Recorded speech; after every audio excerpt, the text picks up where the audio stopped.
Happy. ഒറ്റ വാക്കി പറഞ്ഞാൽ ഐ എം ഹാപ്പി. അതിൽ തന്നെ എല്ലാം ഉണ്ട്. കാരണം എനിക്ക് ഓരോന്നായിട്ട് എടുത്തെടുത്ത് പറയാനില്ല. I am happy, I M satisfied. കാരണം പുള്ളിക്കാരിയുടെ പോസിറ്റീവും നെഗറ്റീവും കൂടെ മനസ്സിലാക്കി അക്സെപ്റ്റ് ചെയ്താണ് ഞാൻ പുള്ളിക്കാരെ കല്യാണം കഴിക്കാൻ പോകുന്നത്. സോ എന്താ പറയുക, ഞാൻ ഇങ്ങനെ മാറണം, അങ്ങനെ ചെയ്യാവൂ, ഇന്ന ഡ്രസ്സ് ഇടാവൂ, അല്ലെങ്കിൽ ഇങ്ങനെ സംസാരിക്കാവോ, അല്ലെങ്കിൽ ഇങ്ങനെ പെരുമാറാവോ, ഞാൻ അത് ചെയ്യും ഇത് ചെയ്യും, ഇതൊന്നും ഞാൻ പറയത്തില്ല.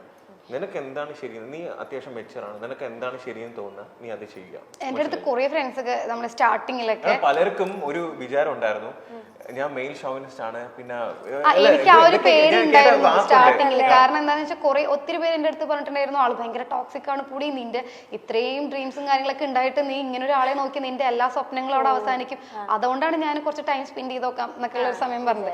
അപ്പൊ കാരണം ഇത്രയും പറയുമ്പോൾ ഇത് എന്ത് ഇങ്ങനെ പറയണേന്ന് ഞാൻ വിചാരിച്ചിട്ടുണ്ട്. പക്ഷേ എനിക്ക് സത്യം പറഞ്ഞാൽ ഞാൻ സ്ലീവ്ലെസ് ഒന്നും ഇടാറുണ്ടായിരുന്നില്ല. ഞാൻ സ്ലീവ്ലെസ് പോലും ഇടാൻ തുടങ്ങിയത് ചേട്ടൻ വന്നതിന് ശേഷമാണ്. എനിക്ക് നല്ല മാറ്റം. അതെ, എനിക്ക് കുറച്ചുകൂടി ഫ്രീഡം, എനിക്ക് എന്നെ കുറച്ചുകൂടി ആള് മേക്ക് ഓവർ ആക്കി എടുക്കുകയാണ് ചെയ്യുന്നത്. കാരണം പുള്ളിക്കാരിക്ക് എന്താ പറയാ, ഈ സംസാരിക്കുമ്പോഴത്തേക്ക് അല്ലെങ്കിൽ സ്റ്റേജ് ഫിയർ അല്ലെങ്കിൽ ചെറിയതായിട്ട് ഇന്റർവ്യൂയുടെ കാര്യങ്ങളൊക്കെ വരുമ്പോൾ ചെറിയൊരു ഇത് ഇനിഷ്യലി ഉണ്ടായിരുന്നു.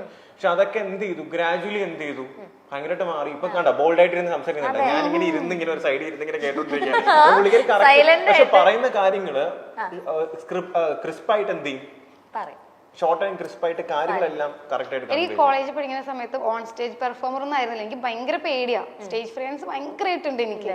ഞാൻ അഭിനയിക്കാൻ പോയ സമയത്തും കരഞ്ഞു പിഴിഞ്ഞിട്ടൊക്കെയാണ് അത് കംപ്ലീറ്റ് ചെയ്തത്. കാരണം ഭയങ്കര പേടിയാണ്. വരുമ്പോ പറഞ്ഞതാണ് ചേട്ടൻ ഞാൻ കുറച്ച് സംസാരിക്കും, ചേട്ടൻ സംസാരിച്ചോ.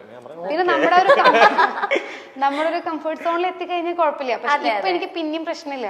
പക്ഷെ പണ്ടൊക്കെ ഡോക്ടറുടെ അടുത്ത് വന്ന സമയത്ത്, ഇന്റർവ്യൂവിന് വന്ന സമയത്ത് ഞാൻ ദൈവം, അതും അതിനു വേണ്ടി വന്നതല്ലല്ലോ, ഞാൻ വെറുതെ ഒന്ന് കാണാൻ വേണ്ടി വന്നതാ. അന്നത്തെ കുട്ടി വന്നില്ല, അപ്പൊ എന്നെ പിടിച്ചിരുത്തി. എനിക്കാണെങ്കിൽ അറിയില്ല അങ്ങനെ ഒരാളെ, എനിക്ക് തന്നെ സംസാരിക്കാൻ അറിയില്ല.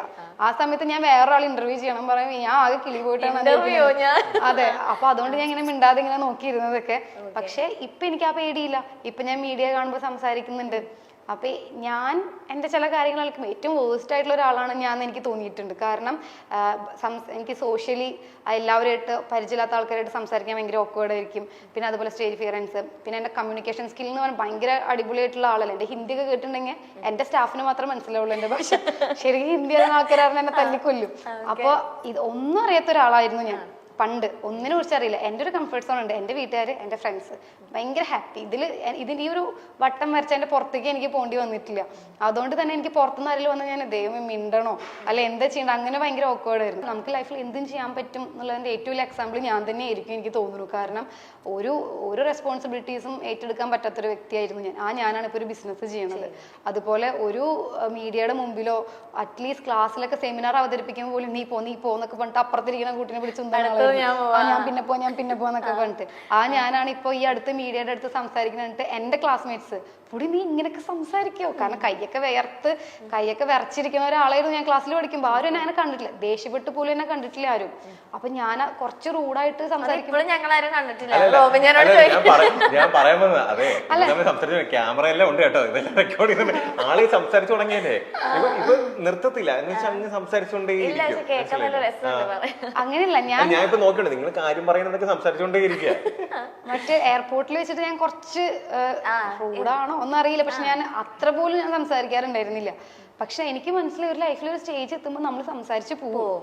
സാധാരണ എല്ലാവർക്കും പ്രോബ്ലംസ് ഉണ്ടാവുക എന്ന് വെച്ചിട്ടുണ്ടെങ്കിൽ അൺനെസസറി ആയിട്ടുള്ള കാര്യങ്ങൾ പറയാം, അല്ലെങ്കിൽ അൺനെസസറി ആയിട്ടുള്ള ആൾക്കാരെ പ്രൊവോക്ക് ചെയ്യാൻ പോവുക, അല്ലെങ്കിൽ അഭിപ്രായങ്ങളെങ്കിലും അറ്റ്ലീസ്റ്റ് പറയുമ്പോഴാണല്ലോ ഇങ്ങനെ ബാക്കിയുള്ള ആൾക്കാരെ ഒന്ന് അറ്റാക്ക്. ഞാൻ ആലോചിക്കുന്നത് റോബിൻ ചേട്ടന് ഇഷ്ടപ്പെട്ടതിന് ശേഷം ഞാൻ ഒറ്റയ്ക്ക് എവിടെ ഒരു സ്ഥലത്ത് ഇന്റർവ്യൂ കൊടുത്തിട്ടില്ല. എൻ്റെ ലൈഫിൽ ഞാനായിട്ട് ചെയ്ത കാര്യങ്ങളുടെ നെക്സ്റ്റ് ഒരു സ്റ്റേജ് കഴിഞ്ഞിട്ട് മാത്രമേ ഞാൻ അങ്ങനെ ചെയ്യൂന്ന് ഓൾറെഡി ഞാൻ ഡിസിഷൻ എടുത്തിട്ടുണ്ടായിരുന്നു. അത്രയും റീച്ചുള്ള സമയത്ത് പോലും ഞാൻ എവിടെയും പോയിട്ടുണ്ട്. എനിക്കല്ല, റോബിൻ ചേട്ടൻ ഉണ്ടായിരുന്ന സമയത്ത് പോലും എന്നെ വിളിച്ച സമയത്ത് ഞാൻ പോയിട്ടില്ല. അതുപോലെ അപ്പൊ പിന്നെ ഞാൻ ഒരു കണ്ടസ്റ്റൻസിനെതിരെ ഒന്നും പറഞ്ഞിട്ടില്ല. ഞാൻ ഇവരെ ഗെയിം ഷോയുമായി ബന്ധപ്പെട്ട് എവിടെയും വന്നിട്ടുമില്ല. ബിഗ് ബോസ് കണ്ടിട്ടില്ല. എന്നിട്ട് പോലും എന്നെയും എൻ്റെ പ്രൊഫഷനെയും വരെ വലിച്ചയച്ചിട്ട് കുറെ പറഞ്ഞപ്പോൾ എനിക്ക് ഒത്തിരി വിഷമമായിരുന്നു. ഞാൻ എന്താ ചെയ്തത്? പിന്നെ എനിക്കറിയാം ആളൊരു പാർട്ട്ണർ ആകുമ്പോൾ നല്ല പോസിറ്റീവ് കിട്ടുന്ന പോലെ നെഗറ്റീവ് കിട്ടും, പക്ഷെ അതിനൊരു ലിമിറ്റ് ഉണ്ടല്ലോ. ആ ലിമിറ്റും കഴിഞ്ഞ് ഒത്തിരി എനിക്ക് കിട്ടിയിട്ടുണ്ടായിരുന്നു. ആ സമയത്ത് എനിക്ക് വിഷമം, ഞാനൊന്നും പറയാതെ എന്തിനാണ് ഇങ്ങനെ പറയണതായിരുന്നു. ഇപ്പൊ എനിക്ക് ആ വിഷമം പോയി.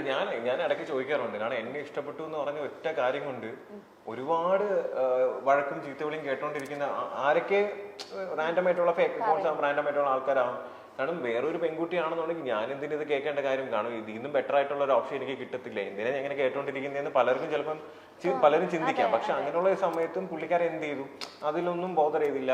ഇപ്പൊ എനിക്ക് വിഷമം കുറച്ച് കുറവ് എന്താ വെച്ചാല് അന്ന് എയർപോർട്ടിലൊക്കെ വെച്ച് രണ്ട് മൂന്ന് വാക്കുകൾ ഞാൻ പറഞ്ഞിട്ടുണ്ടായിരുന്നു.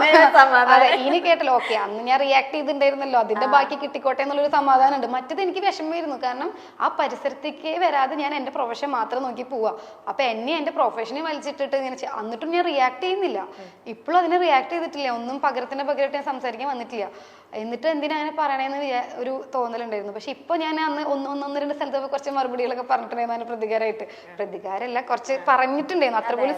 അപ്പൊ ഓക്കെ, അറ്റ്ലീസ്റ്റ് ഞാൻ റിയാക്ട് ചെയ്തല്ലോ, ഇനി കേൾക്കുകയാണെങ്കിലും പ്രശ്നമില്ല എന്നുള്ളൊരു സംഭവം വന്നു. പിന്നെ പലർക്കും ലൈക്ക് എൻ്റെ ഒരു അപ്ഡേറ്റ് എന്താന്നുള്ളത് പലരും ചോദിക്കാറുണ്ട്. ഇപ്പൊ ഞാൻ ഒരു എന്താ പറയാ, ഞാനൊരു നോർമൽ മിഡിൽ ക്ലാസ് ഫാമിലിയിൽ നിന്ന് വന്ന ഒരു സാധാരണ ഒരാളാണ്. അപ്പൊ എനിക്ക് ചെറിയ ചെറിയ ആഗ്രഹങ്ങൾ എൻ്റെ ലൈഫിലുണ്ട്, മനസ്സിലായില്ലേ? എന്ന് വെച്ചാൽ എന്താ പറയാ, എന്തെങ്കിലുമൊക്കെ അച്ചീവ് ചെയ്യണം, ചെറിയ ചെറിയ കാര്യങ്ങൾ, അല്ല വലിയ വലിയ ഡ്രീംസും കാര്യങ്ങളൊന്നുമില്ല. അപ്പം അങ്ങനെ ഞാൻ എൻ്റെ ലൈഫിൽ ഇപ്പൊ ഡോക്ടറായിട്ട് വർക്ക് ചെയ്തിരുന്ന സമയത്തും ഞാൻ കോവിഡ് ആയിരുന്ന സമയത്ത് 2 വർഷം സോഷ്യൽ മീഡിയ ആക്റ്റീവേ ഇല്ലായിരുന്നു. ഞാൻ അങ്ങനെ ഒന്നും ചെയ്യാറില്ല. എപ്പോഴെങ്കിലും റാൻഡമായിട്ട് എൻ്റെ ഏതെങ്കിലും പഴയ വീഡിയോ എടുത്ത് പോസ്റ്റ് ചെയ്യുന്നതല്ലാതെ ഒന്നും ചെയ്യാറില്ല. 2 വർഷം കംപ്ലീറ്റ് ഡ്യൂട്ടി ആയിരുന്നു. അപ്പൊ ആ കഴിഞ്ഞതിന് ശേഷമാണ് പെട്ടെന്ന് എന്ത് ചെയ്തത്, ഇങ്ങനെ ഒരു ഷോയിൽ വന്നതും ഇങ്ങനെയുള്ള കാര്യങ്ങളെല്ലാം സംഭവിച്ചത്. അപ്പം പലർക്കും ലൈക്ക് എല്ലാം പെട്ടെന്ന് വേണം, അടുത്ത അപ്ഡേറ്റ് എന്താണ്, ഇഷ്ടം കൊണ്ടായിരിക്കാം ചിലര്. അപ്പം അടുത്ത മൂവി എപ്പോഴാണ്, അടുത്തെന്താ ഇങ്ങനെ ചോദിക്കുന്നുണ്ട്. അപ്പം എനിക്ക് പറയാനുള്ളൊരു കാര്യം എന്ന് വെച്ച് കഴിഞ്ഞാൽ, ഞാൻ എല്ലാം പെട്ടെന്ന് ഇപ്പം മറ്റുള്ളവർക്ക് വേണ്ടി ചെയ്യാനായിട്ട് ഞാൻ ഒരിക്കലും നിൽക്കത്തില്ല. അവർക്കത് കാണണം, അല്ലെങ്കിൽ അവർക്കത് ചെയ്ത് കാണണം, അതുകൊണ്ട് ഞാൻ ചെയ്തില്ല. എനിക്കത് ചെയ്യണം, അല്ലെങ്കിൽ എനിക്കത് കംപ്ലീറ്റ് ആയിട്ട് എഫേർട്ട് കൊടുത്ത് ആ ഒരു സമയത്ത് ചെയ്യണം എന്ന് തോന്നുന്ന സമയത്ത് മാത്രമേ ഞാനത് ചെയ്യൂ, മനസ്സിലായില്ലേ? എൻ്റെ ഒരു ആഗ്രഹമാണ്. കാരണം കുട്ടിക്കാലം മുതലേ നമ്മൾ ഈ ബിഗ് സ്ക്രീനും കാര്യങ്ങളെല്ലാം കാണുമ്പോഴത്തേക്ക്, കാരണം ലാലേട്ടനെയൊക്കെ കാണുമ്പോൾ അല്ലെങ്കിൽ മമ്മൂക്കേനെയൊക്കെ കാണുമ്പോഴത്തേക്ക് ഒക്കെ ഭയങ്കര സ്റ്റാർസാണ് അവർ, മനസ്സിലായില്ലേ? കാരണം ഞാൻ സുരേഷ് ഗോപി സാറിനെ മാത്രം ഹോസ്പിറ്റലിൽ ഡ്യൂട്ടി ചെയ്തിരുന്ന സമയത്ത് കണ്ടിട്ടുണ്ട്, പുള്ളിങ്ങനെ ബ്രദർ അഡ്മിറ്റ് ചെയ്യുന്ന സമയത്ത് കണ്ടിട്ടുണ്ട്. അപ്പോൾ എന്നെ രാത്രി ആകുമ്പം ഞാൻ നൈറ്റ് ചെയ്യുന്നത്, അപ്പോൾ എന്നോട് സംസാരിക്കാറുണ്ട്. അപ്പം ഞാൻ അന്ന് എനിക്ക് 2018 അപ്പോൾ ഞാൻ പുള്ളിക്കാരൻ ചോദിച്ചത്, ഡിസ്ചാർജ് ആയി പോകാൻ പോയി പുള്ളിക്കാരൻ്റെ ബ്രദർ. അപ്പം ലാസ്റ്റ് ദിവസം വന്നപ്പോൾ ഞാൻ ഇങ്ങനെ രാത്രി പറഞ്ഞു, സാർ എനിക്കൊരു ആഗ്രഹമുണ്ട്, എനിക്ക് സിനിമയൊക്കെ ചെയ്യണമെന്നുണ്ട്, എങ്ങനെയാണെന്ന് അറിയത്തില്ല, എനിക്ക് ആരുമായിട്ടും കോണ്ടാക്ട് ഇല്ല. അപ്പം എൻ്റെ അടുത്ത് സുരേഷ് ഗോപി സാർ പറഞ്ഞ ഒറ്റ കാര്യമുണ്ട്, ഡോക്ടറെ റോബിൻ നീ മാക്സിമം ഹാർഡ് വർക്ക് ചെയ്ത് സ്വന്തമായിട്ട് വരാൻ ശ്രമിക്കാം. ആരുടെയും കെയർ ഓഫിലോ അല്ലെങ്കിൽ ആരും റെഫർ ചെയ്തിട്ടല്ല വരേണ്ടത്, മനസ്സിലായി? എനിക്ക് വേണമെങ്കിൽ നിന്നെ പരിചയപ്പെടുത്തി തരാം, പക്ഷെ അങ്ങനെ വന്നാൽ അത് നിലനിൽക്കത്തില്ല. നീ സ്വന്തമായിട്ട് കഷ്ടപ്പെട്ട് വന്നാലേ നിനക്ക് എന്ത് ചെയ്യത്തുള്ളൂ, അത് നിലനിൽക്കാൻ പറ്റത്തുള്ളൂ എന്ന് പുള്ളിക്കാരൻ പറഞ്ഞു. അപ്പം അതിനുശേഷം സത്യം പറഞ്ഞാൽ ലൈക്ക് ഞാൻ റീസെന്റ് പുള്ളിക്കാരനെ ഒന്ന് കണ്ടായിരുന്നു, റാൻഡമായിട്ട് കണ്ടതാണ്. അപ്പം ഞാനിങ്ങനെ പുള്ളിക്കാരൻ്റെ അടുത്ത് പറഞ്ഞു, സാർ എന്നെ അറിയാമോ എന്ന് ചോദിച്ചപ്പോൾ വലിയ ഇതില്ല. അപ്പൊ ഞാൻ പറഞ്ഞു, സാർ ഇങ്ങനെ ഹോസ്പിറ്റലിൽ അന്ന് കണ്ടിട്ടുണ്ടായിരുന്നു, ഞാൻ ഇങ്ങനെ ഷോയിലൊക്കെ പോയിട്ട് ഓക്കെ എന്ന് പറഞ്ഞിട്ട് എന്ത് ചെയ്തു, ജസ്റ്റ് ഇങ്ങനെ സംസാരിച്ചായിരുന്നു. അപ്പൊ ഞാൻ ഇങ്ങനെ പറയാം, സാർ എൻ്റെ അടുത്ത് അന്നൊരു വാക്ക് പറഞ്ഞിട്ടുണ്ടെന്ന്, സ്വന്തമായിട്ട് കഷ്ടപ്പെട്ട് അധ്വാനിച്ച് നമ്മൾ വന്നാൽ മാത്രമേ അത് നിലനിൽക്കത്തുള്ളൂ എന്നുള്ളത്. സോ എനിക്ക് ആ ഒരു ഇത് ഞാൻ സ്വന്തമായിട്ട് എഫേർട്ട് ഇട്ട്, സ്വന്തമായിട്ട് കഷ്ടപ്പെട്ട്, സ്വന്തമായിട്ട് ഹാർഡ് വർക്കും സ്മാർട്ട് വർക്കും ചെയ്തിട്ടാണ് ചെറുതായിട്ട് എന്തെങ്കിലുമൊക്കെ അച്ചീവ് ചെയ്ത് വരുന്നത്. അപ്പം അത് ഇനിയും, കാരണം എനിക്ക് ആ റൂട്ട് അറിയാം. കാരണം ഒരു പ്രാവശ്യം നമ്മൾ ഒരു കാര്യം ചെയ്ത് കഴിഞ്ഞാൽ നമുക്ക് ആ റൂട്ട് അറിയാം, എങ്ങനെ അതിലേക്ക് വരണം എന്നുള്ളത്. സോ ഒബ്വിയസ്ലി എൻ്റെ സിനിമ എന്ന് പറഞ്ഞ ഒരു മോഹവും എന്ത് ചെയ്യും, കാരണം ലാലേട്ടനൊക്കെ ബിഗ് സ്ക്രീനിൽ കാണുമ്പോൾ ഞാൻ ഒരിക്കൽ പോലും മനസ്സിൽ ചിന്തിച്ചിട്ട് പോലും ഇല്ല എന്നെ ഇങ്ങനെ എൻ്റെ അടുത്ത് റോബിനെ എന്ന് പേര് അയ്യോ. ഞാൻ ഇടയ്ക്കിടയ്ക്ക് സാർ എന്നെ ചീത്ത വിളിക്കുന്ന വീഡിയോ അല്ലെങ്കിൽ വഴക്ക് പറയുന്ന വീഡിയോ ഒക്കെ എന്ത് ചെയ്യും, ഇടയ്ക്കിടയ്ക്ക് ലാലേട്ടനാണ് എന്നെ വഴക്ക് പറയുന്നത്. ഓ അത് കേൾക്കുമ്പോൾ ലാലേട്ടനെ വഴക്ക് പറയുന്നത്, എന്തൊരു സന്തോഷം. അത് പറഞ്ഞാൽ എനിക്കത് ഭയങ്കര സന്തോഷം. കാരണം നമ്മളൊക്കെ ബിഗ് സ്ക്രീനിൽ കാണുന്ന ഒരു ലെജൻഡ് നമ്മൾ എന്ത് ചെയ്യുന്നു, നമ്മളെ വഴക്ക് പറയുന്നു. റോബിനെ അങ്ങനെ ഇങ്ങനെയാണ്, നിനക്ക് വേണോ പോകണം, ഞാൻ എങ്ങനെയാണ് പറയുന്നത്. ഞാൻ ആലോചിക്കുമ്പോൾ എനിക്ക് സത്യം ഭയങ്കര സന്തോഷം തോന്നാറുണ്ട്. അപ്പൊ എൻ്റെ ഒരു ആഗ്രഹമാണ് സിനിമ എന്നുള്ളത്. അത് ഞാൻ പയ്യെ, കാരണം എൻ്റെ ഫീൽഡ് അല്ലായിരുന്നു സിനിമ അല്ലെങ്കിൽ ഈ ഒരു ഇൻഡസ്ട്രി എന്ന് പറയുന്നത്. അപ്പൊ ഇതിലേക്ക് വരുമ്പോൾ ഒരുപാട് കാര്യം എടുത്തുചാടി ചെയ്യാൻ പറ്റുന്നത്. ഞാൻ ഇപ്പോഴും പറയുന്നു, ഭയങ്കര അതിഗംഭീരമായിട്ടുള്ള വലിയ സംഭവം ഒന്നും ആയിരിക്കുന്നില്ല ഞാൻ ചെയ്യുന്നത്. ചെറിയൊരു സംഭവം, ചെറിയ എൻ്റെതായിട്ടുള്ള ലിമിറ്റേഷൻസിൽ ഞാനത് ചെയ്യും.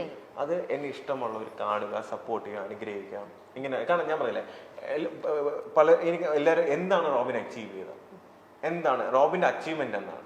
എൻ്റെ അച്ചീവ്മെന്റ് എന്ന് പറയുന്നത്, ഞാൻ ഇന്നേ വരെ എൻ്റെ ജീവിതത്തിൽ കാണാത്ത ഒരുപാട് പേര് എന്നെ സ്നേഹിക്കുക, സിൻസിയറായിട്ട് സ്നേഹിക്കുക, അവരെനിക്ക് വേണ്ടി പ്രാർത്ഥിക്കുക, മനസ്സിലായില്ല, അവരുടെ ബ്ലെസ്സിങ്സ്, അനുഗ്രഹം. അത് തന്നെയാണ് എൻ്റെ ഏറ്റവും വലിയ അച്ചീവ്മെന്റ് എന്ന്. അത് അന്നും ഇന്നും ഇനി എന്നാണെങ്കിലും ഞാൻ ആഗ്രഹിക്കുന്നത്. കാരണം അതെന്ന് പറയുന്നത് നമുക്ക് എത്ര കാശ് കൊടുത്താലോ എത്ര ഇത് ചെയ്താലോ, അല്ല ഞാൻ പറഞ്ഞ മറ്റുള്ളതെല്ലാം മെറ്റീരിയലിസ്റ്റിക് ആണ്. ഞാൻ പറഞ്ഞ മെറ്റീരിയലിസ്റ്റിക് ആണ്. അതെന്ന് പറയുന്നത് ഓക്കെ, അത് സ്നേഹത്തിൽ പലരും തരുന്ന. പക്ഷെ ഒരാൾ മനസ്സറിഞ്ഞ് നമുക്ക് വേണ്ടി പ്രാർത്ഥിക്കുക, മോനെ നീ ഓക്കെ ആണോ, നീ ഫുഡ് കഴിച്ചോ, നീ നന്നായിരിക്കണം എന്ന് ചിലപ്പോൾ ആ ഒരു വ്യക്തിനെ ഞാൻ ചിലപ്പോൾ കാണുന്നില്ല. അങ്ങനെ പ്രാർത്ഥിക്കുന്ന, എനിക്ക് വേണ്ടി എന്നെ സിൻസിയറായിട്ട് സ്നേഹിക്കുന്ന ഒരുപാട് പേര് ചിലപ്പോൾ ഈ വീഡിയോ കാണുന്നുണ്ടായിരിക്കും. എനിക്ക് നിങ്ങളിലേക്ക് ചിലപ്പോൾ നിങ്ങളെ കാണുന്ന പോലും എനിക്ക് അറിയത്തില്ല. പക്ഷെ എൻ്റെ സ്നേഹം നിങ്ങളിൽ എപ്പോഴും ഉണ്ടായിരിക്കും. അത് മാത്രമേ എനിക്ക് മതി. അത്ര